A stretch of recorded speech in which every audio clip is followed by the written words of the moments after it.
Did Chris Drury cook? Chris Drury may have cooked.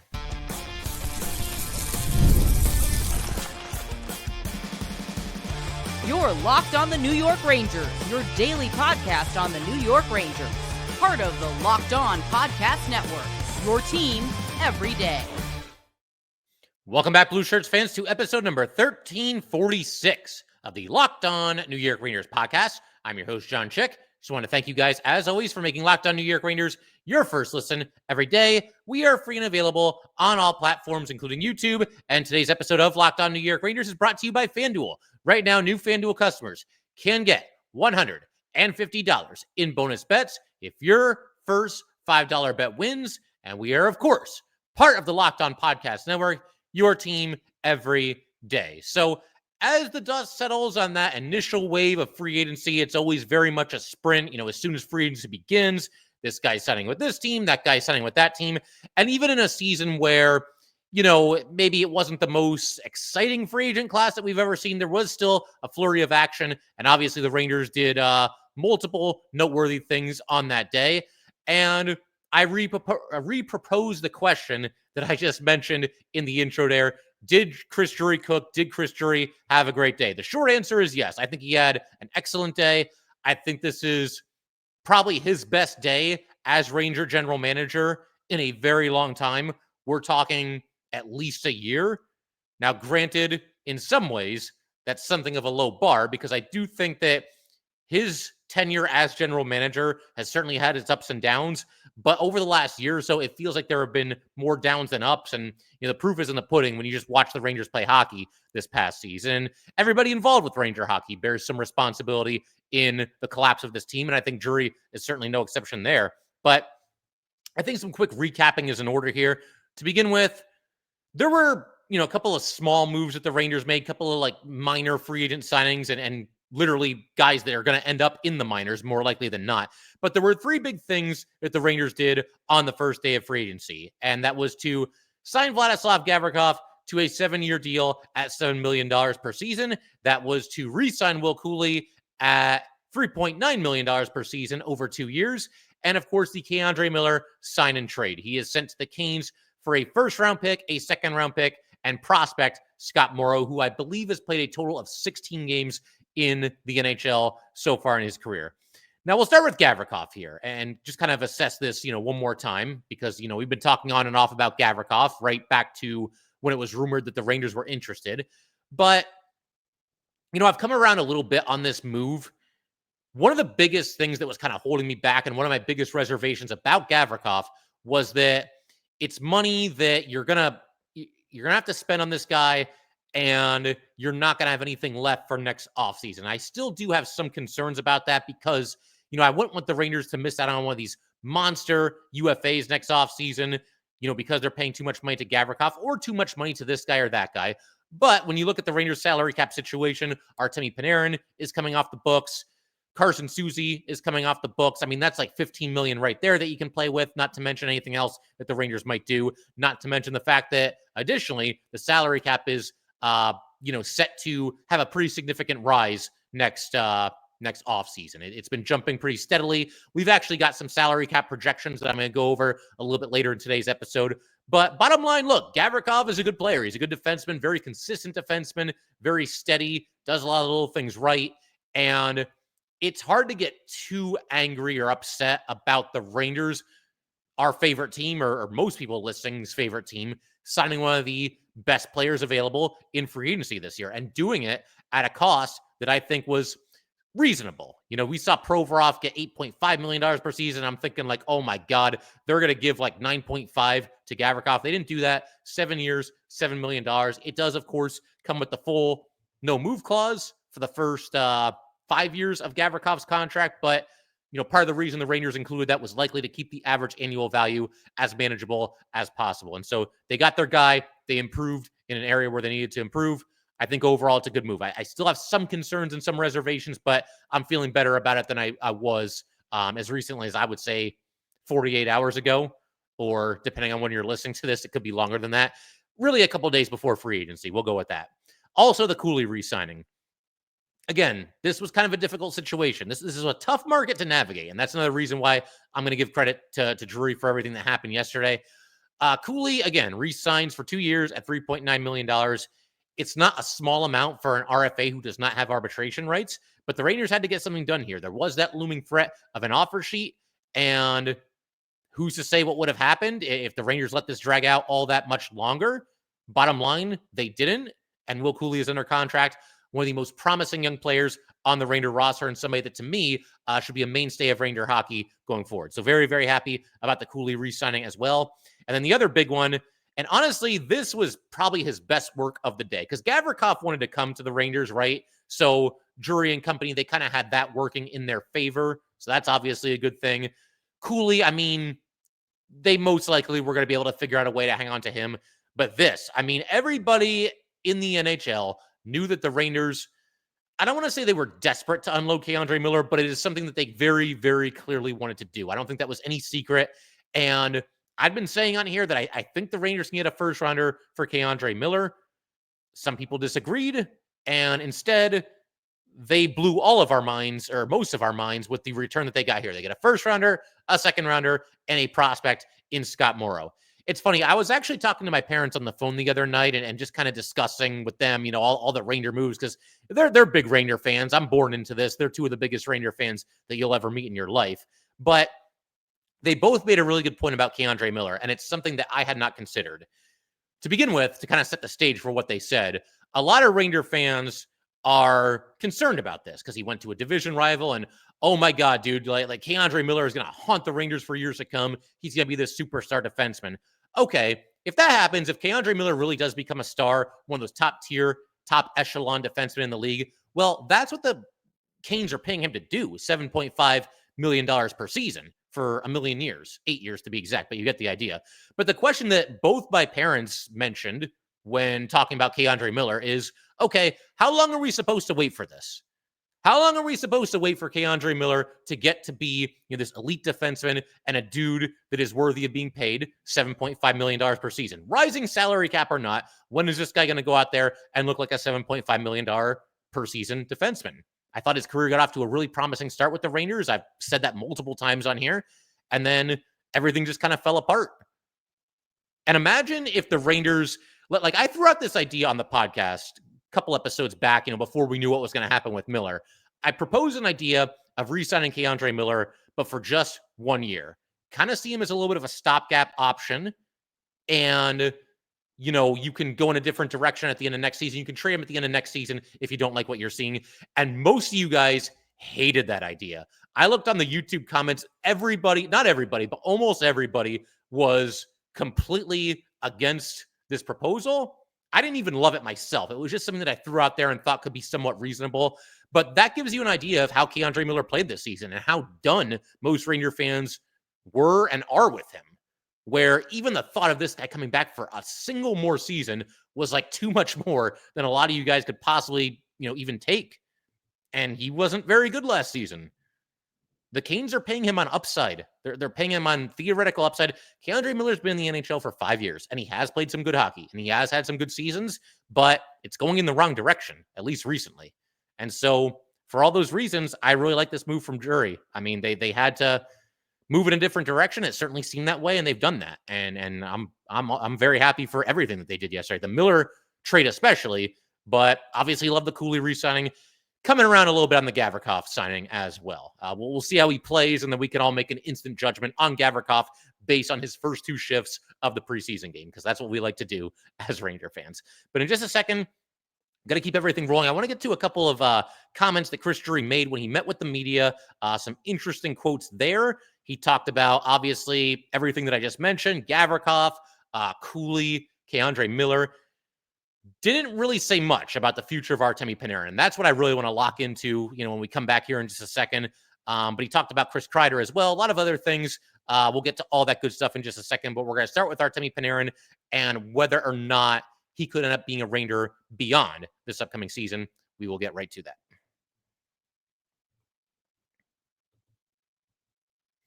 All right, we just want to take a minute to let everybody know that today's episode of Locked On New York Rangers is brought to you by FanDuel. Summer sports are in full swing, and whether you're all about baseball under the lights, golf on the green, or high-stakes soccer action, FanDuel is the best way to make every game all the more exciting.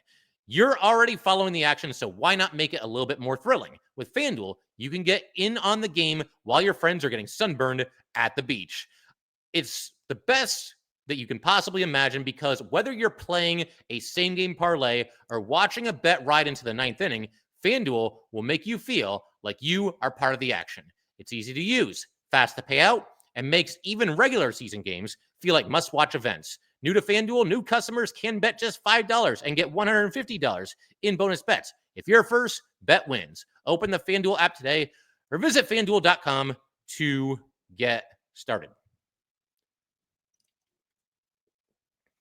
All right, let's go keep everything rolling here. On Locked On New York Rangers, big shout out to the everydayers as always. Thank you guys so much for obviously sticking with this podcast through all the ups and downs of Ranger hockey. In our next episode, might be a little bit of everything. Want to talk about some of the biggest winners and losers of the Gavrikov deal, since it certainly looks like he will be, the biggest piece that the Rangers are adding to their team this season, both literally and figuratively. Also want to talk at least a little bit about Ranger development camp, and might get to one of the other, smaller name Ranger free agents that they signed during this period. We talked about Justin Dowling in the last episode, so if you want some thoughts on him, you can check that one out.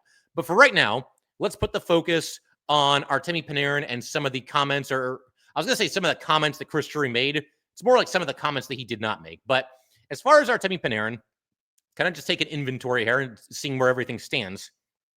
If you can believe this, Panarin does indeed have just 1 year remaining on his 7-year contract. He is signed for $11.6 million this upcoming season.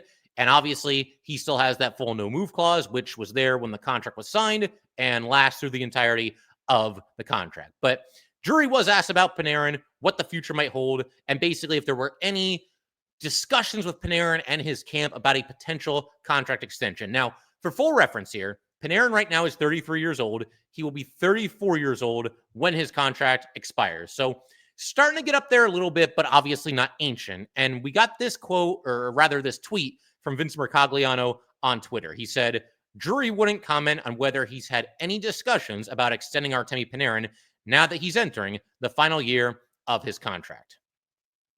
And it's not too surprising. I don't think that Drury would be kind of quiet about something like this, that he would decline to get into those details. I mean, he doesn't really stand to gain anything by revealing whether those talks have happened or not.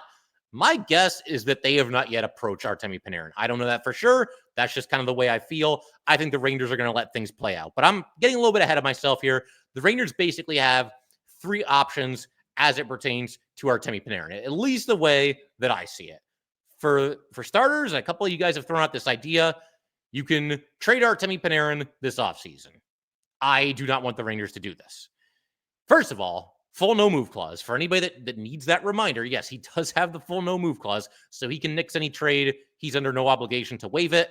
No indication from Panarin. We have no way of knowing if he would be even open or willing to waive that clause. But the other thing, even if that clause didn't exist and he didn't have any kind of no-trade protection, the Rangers are trying to compete this season. And I just don't see how trading Artemi Panarin, who's been your leading scorer for all of the last 6 seasons, ever since he got here, is going to make the Rangers a better team. Unless they get an absolute bona fide superstar in return for Panarin. But who would that be? I mean, Panarin's only got 1 year left on his contract. So who's like another superstar player with 1 year left on his deal, making about the same amount of money as Artemi Panarin? Because that's another thing. You got to find a team that has enough cap space to take on Panarin, and that's not every team in the NHL. What would that trade be? And it's not Brady Tkachuk, okay? I hate to burst everybody's bubble, but no, the Senators are not going to give us Brady Tkachuk for Artemi Panarin straight up. It is not going to happen. So I don't see how it makes any sense. I'm completely against trading Panarin. Now, if we get to the trade deadline this upcoming season, and the Rangers are having a bad year, and they're 8 or 10 points out of the last playoff spot, then yes, go to Panarin, talk about him waiving that clause, and get whatever you can for him. And it should be a good amount. Because if he became available, I would imagine that at next year's trade deadline, he would probably be the best player available, and the Rangers can basically name their price. I mean, look at the haul they just got for K'Andre Miller, right? So don't trade him now. Reassess it at the trade deadline, depending on the type of season that the Rangers are having. Option number 2, you can just let him play out his deal. And this is my preference if the Rangers, once again, if we get to the trade deadline and the Rangers are competing. They're a good team. They're having a good season, and they're doing enough, showing you enough where you can actually believe that this team is a threat and they are capable of making a deep playoff run. And I know some people are going to hear this and say, well, you can't get nothing for Artemi Panarin. You got to figure out a way to get something for him. I get where you're coming from, but again, if the Rangers are full steam ahead and they're having a great season, you can't cut the legs out from under yourself by trading away one of your absolute best players. The only exception to that, once again, would be getting an absolute superstar in return for Artemi Panarin, but I just don't even know who that could be. Jason Robertson, but why even do that? Why just do the 1-for-1 deal? If you want Robertson, you can go after him in free agency next offseason. So, yeah, I'm just against that entire mindset where you have to get something for him. You have to push forward if you're contending. And again, that's to say nothing of the no move clause, because he could still, play that card. If the Rangers are contending and they want to trade him, he could say, no, I'm not going anywhere. I'm playing out my contract here. And he would have every right to do that. And then the third option is you can extend Artemi Panarin this offseason or really any other time. I don't despise the idea of an Artemi Panarin extension the way that I know that certain Ranger fans will, but I'm not really on board with it either. I'm sure he can still be an effective player into his mid-30s, maybe even his late 30s. I'm sure he'll still be at least a good player by then. But you got to remember, we've had him for 7 years, and we have gotten prime, peak Artemi Panarin. And just like any other player that starts to get into this mid-30s, late 30s, there's going to be at least a little bit of a decline. I mean, that's just the way it works. That's the way nature goes, And, as far as whether or not it can happen, like any contract, it would depend for me on the length of the contract, the cost of the contract. I don't think you can go to 5 or 6 years for Artemi Panarin. I certainly wouldn't want to do that. Brad Marchand just got 6 years, but I'm not looking for the same thing for Panarin. There's a lot of things to be taken into account here. One of the big questions is, will the Rangers next offseason get a chance to make a play at one of the big-time UFAs that are, at least as of now, going to be available next offseason? When we're talking McDavid, Eichel, I talked about Robertson just a second ago. We can throw his name in there too. Kaprizov, Kempe. These are big-time star players, and all 5 of those players that I just mentioned are at least 5 years younger than Artemi Panarin. So if you want to shoot your shot with one of those guys, then you probably don't want to extend Panarin now, because extending Panarin now would cut into your salary cap for next season, and you probably wouldn't be able to afford one of those guys. And I did see not too long ago, Larry Brooks wrote an article about, extending Panarin and all this stuff, and that's all well and good. But for that reason that I just mentioned, I can't do it right now. You got to pump the brakes a little bit. Now, here's my proposal. Here's how you play this thing. Wait everything out a little bit with Panarin. See how next year's free agent market develops. See how many of those guys I just mentioned, not to mention some of the other big-name UFAs next offseason, see how many of them re-sign with their current team. Because if all those guys end up re-signing with their current team, McDavid re-ups with the Oilers, and Robertson stays with the Stars, and Kempe stays with the Kings, et cetera, then okay, our options are beginning to dwindle a little bit here. Maybe at this point, it makes sense to go to Artemi Panarin and start talking about a contract extension. But wait that out a little bit and see how it goes. And if none of those guys extend, especially McDavid, then I don't think you can re-sign Artemi Panarin, at least as of now. And some people may not like that lack of loyalty. For me, it's not really a lack of loyalty. It's just you have to do what's best for the team. And as I mentioned, Panarin is quite a bit older than all those players that I just mentioned.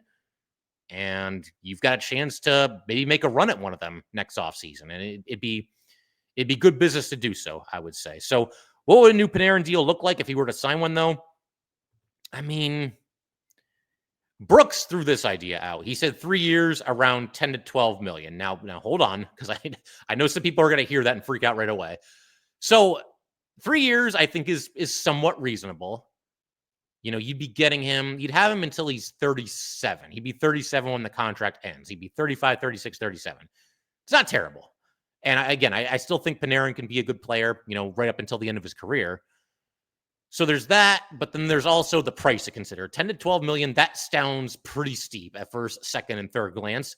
The only thing I'll say in defense of that is that, again, the salary cap is rising. It went from 88 million last season to 95.5 million this season.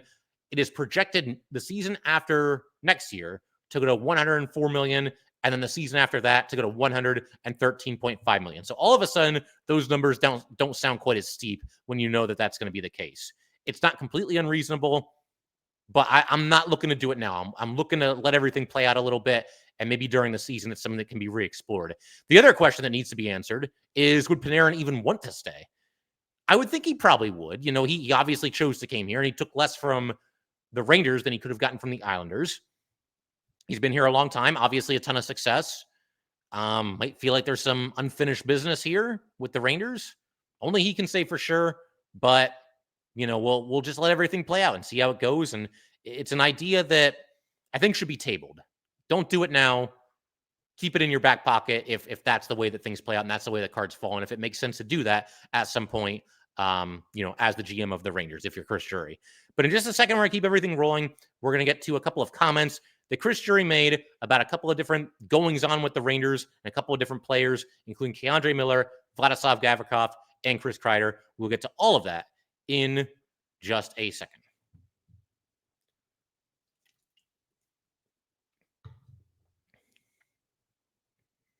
All right, let's go ahead and wrap up today's episode of Locked On New York Rangers by going through a couple of Chris Drury quotes that he had when he met the media just the other day. He said this about, just kind of a generic quote to start here, but he was talking about just the excitement of the day. It's certainly been a busy and exciting few weeks for the Rangers organization with lots of moving parts. And then he went on to thank both Chris Kreider and K'Andre Miller for obviously all of their contributions to the New York Rangers and referred to Chris Kreider as a true Rangers legend. He also commented on the Kreider trade itself and how the whole thing went and whatnot. This is what he had to say. It's not always the easiest thing to do. I could tell you that Chris himself and his agent were terrific to deal with in trying to figure out a solution here. A big piece of it was salary cap. There's only so much to go around in trying to figure out the pieces that fit under the cap as we tried to rework the roster. And I think that's genuine there as far as like him mentioning the salary cap as one of the biggest reasons. It's not the only reason that the Rangers traded Chris Kreider, but when you look at the lay of the land right now and you look at the things that the Rangers wanted to get done this offseason and you understand the fact that there's only so much money to go around, they signed the defenseman that they wanted to go after, Vladislav Gavrikov. They got Cuylle re-signed. And, you know, at a certain point, there's just not enough cap space remaining. And I'm sure they would have entertained the idea of maybe trading Mika Zibanejad, but he's got the full no-move clause. And I also think Mika would have been a little bit more difficult to move than Kreider. It's tough. It's a tough business. It can be a very thankless business at times. And it's certainly an unceremonious end for Chris Kreider and his long tenure as a New York Ranger. But you know what? Sometimes it's just time in general. But when you factor in the salary cap, like I don't know how the Rangers could have improved their team without moving on from Chris Kreider. And I feel like it was just kind of a necessary evil of this business. Drury also talked about the decision to trade K'Andre Miller. This is what he had to say.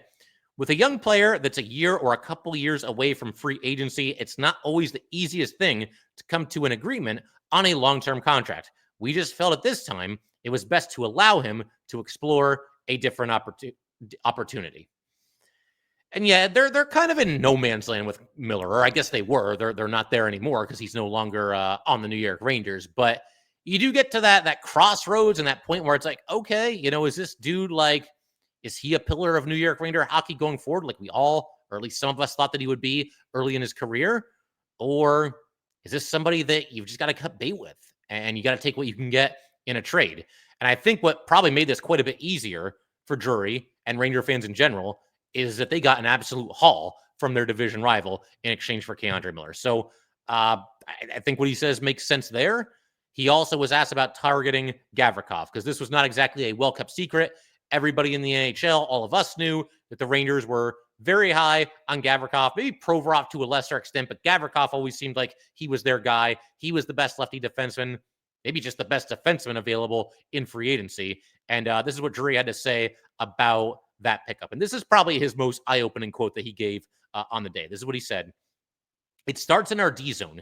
D-zone coverage, defending, certainly defending in the high-danger areas, which we were simply put not good at last year. We have to be better in our own zone. We have to be better in front of Shesty and Quickie. And to me, that's the mindset he shows up with every day. The size, the reach, the competitiveness, the way he defends, the way he's able to complement his partner if that's Fox or any other of our right shot D that we have. That's what excited all of us. And so kind of a lot to unpack there. I mean, I think that Drury always was he was in on Gavrikov because of the consistency that he plays with. You look at the Ranger defense, and honestly, just the Rangers as a whole last season, consistent was not a word that I would choose to describe them, at least not in a good way. Consistently poor effort, maybe. They had games where they would actually get their bleep together and actually play decent hockey, but for the most part, they just weren't a good team. And the Ranger defensemen in general, a lot of those guys were up and down last season. A lot of them had some good games, had some bad games. They were just kind of all over the place. And what you're getting in Gavrikov is somebody that, for the most part, seems to be a very consistent player. And I'm looking forward to talking with Eddie Garcia of Locked On Kings. We're going to do that next week in a crossover episode. Going to have some questions for him about Gavrikov. And in fact, if you've got any questions for Eddie, go ahead and either email me or leave it in the YouTube comment section of this episode. And I'd be happy to ask Eddie about that. But this all makes sense. And then Drury also went on to talk about the idea of Gavrikov playing with Adam Fox. Now, he mentioned Fox by name, and then just as quickly talked about, Fox or any of the other right shot D. But make no mistake about it, Gavrikov is here to be on the top pairing and to play next to Adam Fox. That is one of the very few things with this Ranger lineup that you can write in Sharpie to begin the season, and I will be absolutely shocked if the Rangers line up any way other than that on opening night. He just seems tailor-made to be Fox's partner going forward here. Drury was also asked about the signing of Taylor Radish, a winger. We'll get to Radish in a future episode. We haven't talked about him too extensively as of yet, but this is what he had to say. He had some good offensive production from the third line in Washington. We like his size, and he can play both wings. I think he's a good, valuable bottom six forward and kind of a good value signing for us. That might be true. I'm kind of having a hard time figuring out exactly where he fits in, though, because, the top six for the Rangers, in no particular order, you got to figure it's going to be Trocheck, Lafreniere, Panarin, JT Miller, Will Cuylle, and Mika Zibanejad. Now, they could always have one of the three centers that I just mentioned, center the third line. That's possible as well. But those are the six biggest names, most prominently featured, highest paid forwards that the Rangers have. And then after that, the fourth line is pretty much spoken for. You got to figure it's probably going to be Edstrom, Carrick, and Rempe. And, Brodzinski might work in there every once in a while, too. Brodzinski could be on the third line, Parson on the third line. And I haven't even gotten to the three kids yet, Othman and Berard and Perreault. So where exactly does that leave Radish? I'm not so sure there's really a spot for him, but hey, he'll get the chance to compete just like everybody else, and we'll see how it goes. And if it doesn't work out, maybe he's the healthy scratch, or maybe they send him down to the minors. Anything is possible. But we'll talk more about Radish in a later episode for sure. But the bottom line, again, good day overall for the Rangers and for Chris Drury. If we're going to bash him when he makes his bad moves, which we have, we got to give him at least a little bit of props when he makes some good moves as well. Figure we can pretty much call it there. One more thing I want to mention. We do this every so often. We highlight a, big time New York Ranger playoff moment. And I have you guys send stories to me about what you were doing, who you were with, and how you reacted when something awesome happened for the Rangers. And this offseason, if we can pull this off, we're going to share some stories that you guys sent to me about Stefan Matteau and his double overtime game winner in 1994 against the Devils. And I realize if you are under the age of 34, you probably can't participate in this.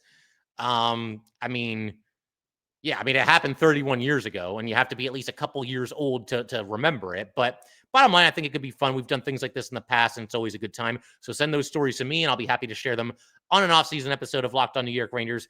And one other announcement here, Locked On Rangers, and in fact, all Locked On NHL shows will be dropping from 5 days a week down to 3 days a week beginning on July 14th that week. And it's only temporary. It's only going to last for about 6 weeks. It'll start on July 14th. And I believe we go back to 5 episodes per week, the first episode of September. So it won't last for very long. We'll be right back to 5 days a week, and it'll stay that way probably until next July. So just wanted to let everybody know. But we'll call it there. If you guys would like to get in touch with this podcast, please send an email to lockedonnyrangers@gmail.com. Once again, that is lockedonnyrangers@gmail.com. Definitely give us a follow on Twitter as well, @jchick17. Once again, that is @jchik17. And definitely subscribe to the Locked On New York Rangers YouTube channel. Thanks again, guys. I will see you next time.